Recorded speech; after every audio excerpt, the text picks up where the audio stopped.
మన వాహనాల్లో వాడే పెట్రోల్ మరియు డీజిల్కు కూడా ఎక్స్పైరీ డేట్ ఉంటుందని చాలా మందికి తెలియదు.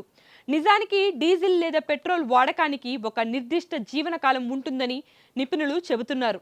నిపుణుల వివరాల ప్రకారం సాధారణంగా డీజిల్ను 6 నెలల నుంచి 1 సంవత్సరం వరకు మాత్రమే మంచి నాణ్యతతో ఉపయోగించవచ్చు.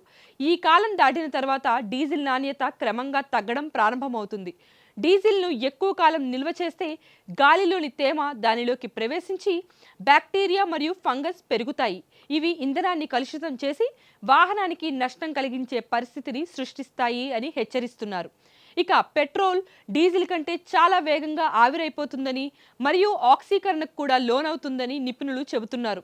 పూర్తిగా మూసివేసిన కంటైనర్లో పెట్రోల్ సుమారు 6 నెలల వరకు మాత్రమే మంచి నాణ్యతతో ఉంటుందని చెప్తున్నారు. ఒకసారి కంటైనర్ తెరిచిన తర్వాత గాలి ద్వారా పెట్రోల్లోని తేలికపాటి భాగాలు త్వరగా ఆవిరైపోవడం ప్రారంభమవుతుందని వెల్లడిస్తున్నారు.